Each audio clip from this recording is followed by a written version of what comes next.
Are you a BDS graduate who's planning to go to the US and either do your DDS there or masters?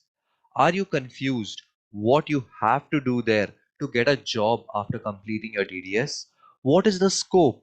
How long does it take to repay the loan which you might take to complete your DDS or masters out there? To answer those questions, we have with us Dr. Pratik Gupta. After completing his BDS in India, he shifted to the US where he did his DDS from University of Southern California. He has been practicing there as a general dentist for more than 6 years. He is very helpful in guiding those who are planning to take the DDS route and shift to the US. I'm Dr. Satish Kumar. This is Kaizen Dental. Our aim here is to help dentists succeed. Dr. Pratik, thank you for joining us today. My first question to you is everyone knows that they want to shift to the US, go there, get a job.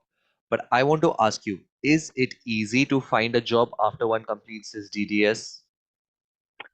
I would say it's really easy to get a job after DDS, and it depends on a lot of factors. Like, like if you want to move to rural area, it's really easy. There's a lot of corporates. I don't know how we see in India. Like I've seen one of them in India. It's called Mint. Uh, Okay. so it's similar like that. Big corporations are over here. They're looking for fresh grads, and it's a really good startup point for a lot of dentists. Like how to manage patient, how to work in time efficient manner. So to go back to your question, like it is really easy to find a job. Like so far, US has not been saturated. It can get a little bit competitive if you move to bigger cities, like if you want to work in San Francisco or Los Angeles or New York. It's still not that as competitive as you would think, but it's just that demand to supply ratio changes. Like a lot of people want to work in big city, so the pay kind of you're looking for, you might not get it because a lot of people are ready to sign whatever you get. So yeah. Understood. So does this depend upon where I've finished my DDS or residency from, or is it easy for everyone across the board? It is easy everyone across the board. Most of the dental school they set you up to do basic dentistry.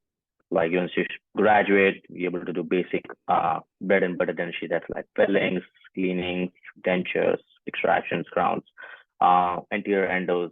A lot of schools, a lot of new grads they struggle with molar endos a lot. So if you have that kind of skill set, you're able to get job. But most of the times, it doesn't matter where you graduate from. If you're looking for a job in a private practice, like someone owns a practice and you want to work with someone, sometimes it works in your favor if the person graduates from XYZ university and you also graduate from same XYZ university.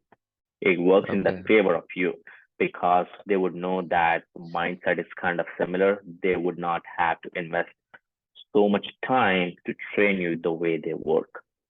Yeah. Understood. But if you're looking for your job, like in a corporate sector or in a non-profit sector, it does not matter where you're coming from. Got it. That's great. So what's the average salary a fresh grad can look into? Before you listen to answer to that question, if you're enjoying this video, do not forget to hit the like button below because it will show the YouTube algorithm that you are interested in taking your career to the next level after BDS and will show you similar videos which will help you out. So I would take that question in two pieces.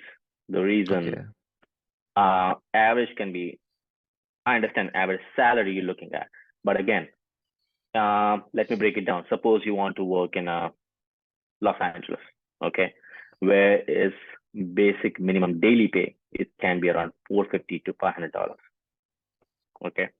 And I worked in Wisconsin. It's like you get 26 inch of snow. I worked there for 2 years, okay, where your basic daily pay could be like 750 per day. If these two guys working for same amount of days and same amount of hours, the average is different. Understood. And like if you want to put it in a number, then I would say that 140 to 160 is a decent average number. Again, the second part would be it depends on hungry you are or how much you want to do. There are people like a lot of these contracts. I know we're gonna get into later in that, but a lot of these contracts they work on commission based, like how much you produce for the employer, and employer give you some percentage of that. So averages, it's a really like it sets your mind, okay, this is what it is. It gives you kind of a baseline that, okay, I am not below average. But again, it depends from state to state, city to city, rural area, and what insurance you expect, accepting. Yeah, So you're talking about 140,000 per annum. That's what you're per looking at? annum. Per annum. Yeah. Got it. Now, is it easy to get a job visa once I am in a student visa out there? So it's not easy, but it's not impossible either. So you want a student visa, we call it F1 visa, and then you want a job visa, that's called H1B. So when you get a job, your employer has to sponsor your job visa, and you go in a lottery system. So once you graduate from DDS, you have a 1 year time. It's called OPT. It's called something optional practical training. Got Okay, it. it's called OPT. So in that time, you don't need a job visa. For that 1 year, it acts as a buffer to apply for job visa. Your employer, suppose you started working for XYZ company and they apply for your job visa. So they can apply for next year because they put your name in the lottery system. It's going to pick out next year. Once you picked out next year, it's a matter of luck. Every year, there's a lot of candidates apply and a lot of candidates get it and some do not get it. If you use your OPT, then okay, fine. You have to find some other way to work. Like it's a matter of luck to find to able to if your name got selected for your job visa or not. But most of the employers, especially bigger corporations, they're ready to file for you. Sometimes it can get a little bit trickier for if you want to work in a private practice because they don't have that kind of funds. They don't have that kind of big of a legal team to handle immigration paperwork and all those things. So it is easy for corporates to sign and they know how to make it work. They will make it work for you. But if your And name did not get picked up, they cannot do, okay, you know what? Okay, sir, like we're gonna fight for next year. One and thing a lot of people do not know, if your name do not get picked and you use that 12-month OPT time, what you should do. And at that time, you should sign up for non-profit organizations. They don't have any cap. Like when you apply for H1B, that's job visa. They also apply for H1B, but it's called H1B exempt. They don't have to put in a lottery system. They put your name and you got it. understood. So for the time being, you can work in a nonprofit area. But again, if you're getting something, you have to give something. So nonprofit is not a production-based system. It's like salary. This is salary for a year, and this is ours. Like the kind of government job, I would say. In a government job, this is a salary. No perks, no benefits. Like you get benefits, but no production-wise. You're not gonna make Understood. more than that. So a lot of people choose that way till they find an employer who's ready to sponsor. And once they get name picked up in regular H1B, then they shift to for-profit organizations. Yeah. Understood. So that's a very good advice you're given out there. So if we do not Mm. get a regular job or an H1B visa, we can temporarily work in a non-profit, simultaneously apply for the corporates who can get us an H1B visa. And once we get that, we can make that shift. That's amazing Mm. advice out there, which a lot of people don't know. But my Mm-hmm. other question to you is, you told me you're working for a non-profit, you might get less pay. Okay. Now, most of these students who come from a foreign background are taking loans with undersignees in US. How much time or duration does it take to repay this entire loan amount? So this is the most common question I have been asked. Like, to be honest, since I started doing this, every second person asks this question. And I understand it's a huge loan. The number is huge. And especially when you break it down to your home currency, it sounds horrendous. I understand. You can lose sleep. You can lose sleep for multiple nights. But it's there is no like a single pill. Okay, this is what it is. Because if you ever had a loan, if you have a car loan, if you had a house loan, you just have to prioritize. There are people who had paid loan in 5 years. There are people who are paying loan in 7 years, 10 years. It depends what your priorities are. I have a friend who paid in 3 years, but he lived like a student after graduating. He didn't buy any car. He lived in a one-room apartment. He worked like crazy. I call him and, dude, what are you eating? Yeah, I'm eating Maggie. What? Hey, dude, I have to pay off my loan. And it depends. It's is it healthy? I have no idea. Does it fit his priorities? That's only he can answer. Like people want to buy house, people want to buy car. We people graduate and they buy Porsche right away. There are people graduate and they're like, oh, I'm still driving 2000 Honda Accord, you know. So it depends. Like you have to understand how compound interest work. You have to understand that what is the priorities. You want to buy a practice, you want to buy a house, you have family, you want to have kids. So those are things goes behind it. But on an average, like if you look at the number, okay, if you're making 140K per year and you're living in LA, living cost is high. Your everything is expensive. But if you live in Wisconsin, you're making more than that. And dollar is dollar. $1 make in LA, $1 make in Wisconsin. It's a dollar. But again, where you spend it, how you invest it. Like people want to invest it and grow money. People just want to pay off the loan. So there is no single straight answer.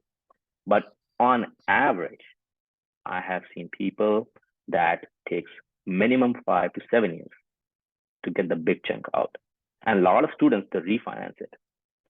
And that's another, I would tell you, like to get student loan when you're student visa, you need to get co-signer or you can undersign. Once you graduate and you have a year or two where you make a consistent amount of income, you can refinance that loan and let your co-signer be free of that liability. So then you have a peace of mind, I don't have to pay it fast because someone else signed it for me. Like that relieves a lot of pressure off of you.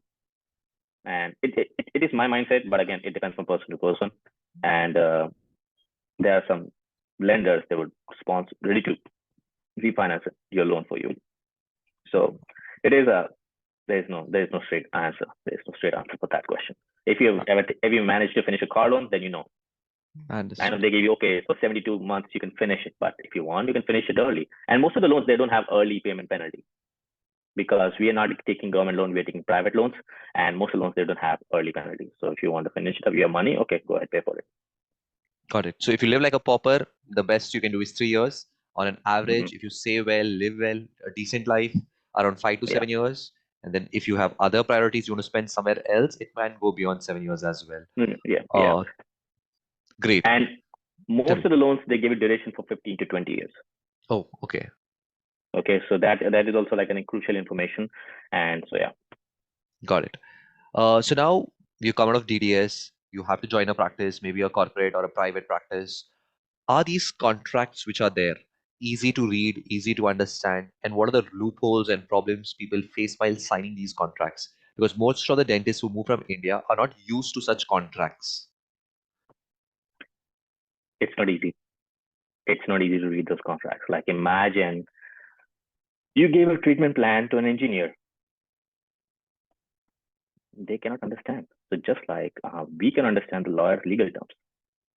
And I had some good friends. They signed up jobs with the companies where I work with. So they're like, okay, look out for these things, look out for that thing, and sit with it. Read multiple times. You'll be amazed. Like every time you read, oh, I didn't read this time. Google, like ask people.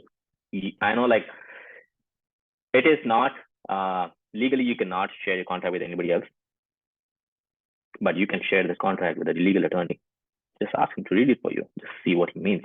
And it's not easy. Like for the first time, especially from India, when you're coming there, it's like a 20-page contract. 20-page contract. They have everything lined up for you, like who's gonna fire, you have to get 30 days notice, 60 days notice, 90-day notice. You have to give notice right and left to do things. Like how you're gonna get sick days. It's a lot of information in there. Lot of information from your pay, from your leave, from your bonus, from your future, when you leave the company, how long that I read a contract recently that if you do treatment and you left the company, If anything happened to the treatment within 1 year after you left, from the day of treatment for 1 year, even though you're not here, you're liable. So, and now I was reading contracts and I'm like, wow, that's something new. I never thought of that. And it took me like, I read 3 times. I'm like, is it what exactly it means? Let me read one more time. And then like, wow, like you think, okay, yeah, I'm done with that company, and then like something can come back and bite you. So it is not easy.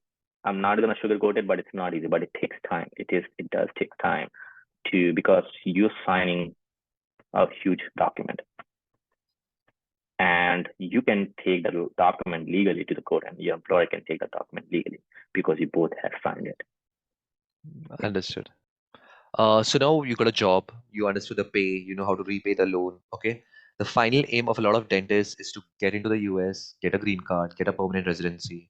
So what is the process once you get a job to getting a green card or a PR out there? So there are 2 ways. So H-1B is an employer-based visa. Okay, we come in EB2 categories because your employer sponsors. So one way is that your employer sponsored your green card, and that can be in the contract too. Okay, so they sponsor your H-1B. Okay, they understand that. But sometimes they leave out, they're not going to sponsor green card. And if you just sign it, they told you, we don't not going to sign it. So again, read the contract. So the employer is going to sponsor the green card for you. That's one way. If you're from India or China, wait time is long, 10 years, 12 years, because the amount of sheer volume of people who are applying to be citizens here, especially in our category, it's a lot. If you're not Indian, Chinese, India or China, like you can be like 2 to 4 years, you'll get it. That's one way to get green card, like employer-based sponsorship. The second way is you open your own business. It's called EB5. It's not that common out that much because it needs a lot of investment. I know like few years ago, maybe like 3 precisely, that if you open a practice and you invest around $500,000 into the practice and able to employ a certain amount of people, certain amount of American people, then you are under EB5 category, you're able to get green card. I think the number now they jacked up to 800K now, so 800,000 now. If you have that kind of money or you have that kind of funds to invest in a practice. So one takeaway I want to give it to anyone who's listening to this, that if you're making money for this government in this company, in this country, you're good. Anyhow, they're investing in you and you are a working capital. So that's how simple it is. So these are the 2 ways of getting it. And if you go through EB5, it is much more quicker because you invested so much money into the country's economy. So yeah. Understood. So does this EB5 amount include what I earn out there? Imagine I work there for like say 5 years, 6 years, I earn that money and I reinvest it. Is the internal capital calculated or it has to be capital which I got from outside? It doesn't matter where you got the money from. Okay. Yeah, but it should be all liquid. Like Understood. you have cash. Yeah. Basically, it should not be loaned. It should be all your own cash, It hard-earned should be all cash. your own. Yeah. Got it. Yeah. Now you've seen a lot of people, a lot of journeys. What are the common mistakes or trends you have seen out there? People know how much they're gonna make in a year. Okay, average salary is 140K. Okay, let's say 150K, easy number, 150K. And people think if I do the math, I can pay off my loan in 2 years. But that's not how it works. You have to consider your personal expense, your car insurance, and all those things. You have to consider that, and that's one of the biggest misconceptions. Okay, you know what? I make 150K. How much? 3 years I can pay it off. But they don't consider there's an interest accruing along with the loan. There's responsibilities also you have. So it's a lot of factors goes into that. Another common misconception, people make mistakes, not reading contract properly. Like it's called non-compete. One of the clause is called non-compete. Like suppose you work in LA and you work at XYZ company. And the contract is, let's say, for next 5 years, you're not gonna practice 20-mile radius of any of the location. You didn't think that through at the time. You just signed it. Now for 5 years, you got a really good opportunity, but you signed a non-compete. So that's a lot. Then another one, I would say that again, like I've seen so many mistakes through contract. That's a major difference. Like you have to read the contract really, really thorough. Like a lot of companies, they want you to pay late fee. A lot of the companies, they're not gonna give you paid sick days off. So like, Oh, yeah. So it depends. Like, what are you looking out for? What are you looking out of this job? You're looking for just experience. You're looking for get more reps to do certain procedure, or you're looking like just to pay bills. So again, it depends from person to person. But again, contract is a written document between you and employer, and that holds everything. Yeah, understood. Uh, yeah. is there any advice you want to give someone who is looked at your journey, seen it, you have done it really well, and wants to follow the path? What would you tell them Like to be dentist or after being DDS? after finishing DDS? After being DDS, I think you should look out for uh, exposure as much you can. Like even if you work in a job where you don't like it, try to learn what you don't want to do. That's a huge learning lesson I have learned across from a lot of people. If I don't know what to do, learn from the what to do, but at least I get to learn what not to do. Okay, how not to talk to this patient, how not to behave like that, how not to treat my plant this way, what kind of lab I should not work with. Like those are a lot of things you understand, because dentistry is, I feel like it's 30% clinical, but 70% business. You can push it, okay, fine, 50% clinical or 50% business, but you have to understand the business part of it. Even though you don't own the business, you still have to understand, because end of the day, you have to make money for your family to support yourself.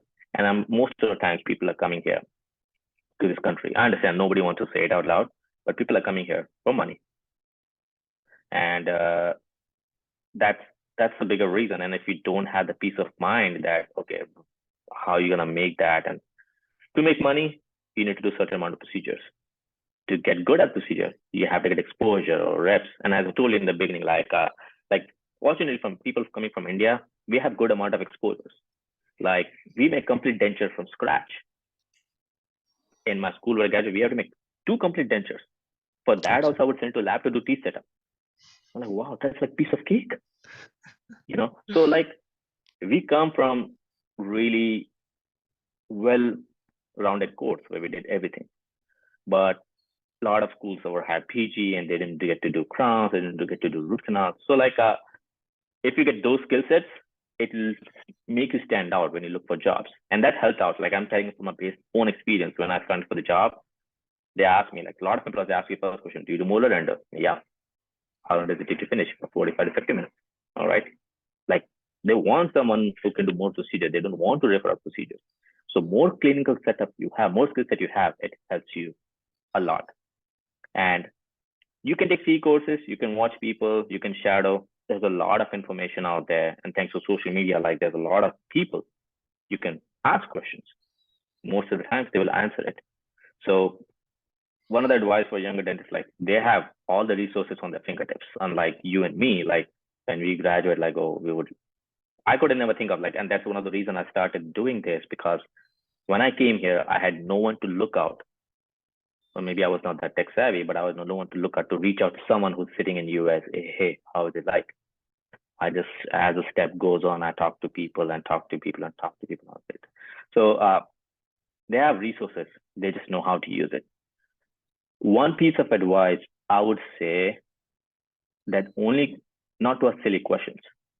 And the only silly question is that you didn't ask. You have to ask questions. If you think in your head it's a silly question, that's a really good question you have, but you don't have guts to ask. You just have to ask questions. And if you don't ask question, you're not going to get an answer. And there'll be a lot of people who are scared to ask the same question. And you ask that question, those 10 people will be glad, oh, I'm so glad he asked that question. And once you ask that silly question that's in your head, you're going to develop that muscle, confidence muscle, little bit. So next time you're not going to think twice to ask any question comes to your head.